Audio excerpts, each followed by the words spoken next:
ಎಲ್ಲರಿಗೂ ನಮಸ್ಕಾರಗಳು. ಕನ್ನಡ ರಾಜ್ಯೋತ್ಸವದ ಭಾಷಣ. ಈ ಭಾಷಣ ಇಷ್ಟ ಆಗಿದ್ದಲ್ಲಿ ವಿಡಿಯೋಕ್ಕೆ ಒಂದು ಲೈಕ್ ಮಾಡಿ, ಶೇರ್ ಮಾಡಿ, ಸಬ್ಸ್ಕ್ರೈಬ್ ಮಾಡಿ.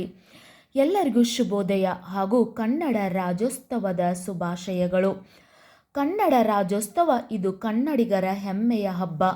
ನವೆಂಬರ್ 1ರಂದು ಕನ್ನಡ ರಾಜ್ಯೋತ್ಸವ ಅಥವಾ ಕನ್ನಡ ದಿನ ಎಂದು ಸಂಭ್ರಮದಿಂದ ಆಚರಣೆ ಮಾಡುತ್ತೇವೆ. ಕನ್ನಡದ ಕುಲಪುರೋಹಿತರಾದ ಆಲೂರು ವೆಂಕಟರಾವ್ ಕರ್ನಾಟಕ ಏಕೀಕರಣ ಚಳುವಳಿಯನ್ನು 1905ರಲ್ಲಿ ಪ್ರಾರಂಭಿಸಿದರು. 1956ರ ನವೆಂಬರ್ 1ರಂದು ಮದ್ರಾಸ್, ಮುಂಬೈ, ಹೈದರಾಬಾದ್ ಪ್ರಾಂತ್ಯದ ಕನ್ನಡ ಮಾತನಾಡುವ ಪ್ರದೇಶಗಳು ವಿಲೀನಗೊಂಡು ಮೈಸೂರು ರಾಜ್ಯ ಉದಯವಾಯಿತು. ಅಂದಿನಿಂದ ನವೆಂಬರ್ 1ರಂದು ಕನ್ನಡ ರಾಜ್ಯೋತ್ಸವ ಆಚರಣೆ ಮಾಡುತ್ತೇವೆ. ಕನ್ನಡ ಭಾಷೆ 2000 ವರ್ಷಗಳ ಇತಿಹಾಸವನ್ನು ಹೊಂದಿದೆ. ಕನ್ನಡ ರಾಜ್ಯೋತ್ಸವದ ಈ ಚಿಕ್ಕ ಭಾಷಣ ಇಷ್ಟ ಆಗಿದ್ದಲ್ಲಿ ವಿಡಿಯೋಕ್ಕೆ ಲೈಕ್ ಮಾಡಿ, ಶೇರ್ ಮಾಡಿ, ಸಬ್ಸ್ಕ್ರೈಬ್ ಮಾಡಿ. Thank you.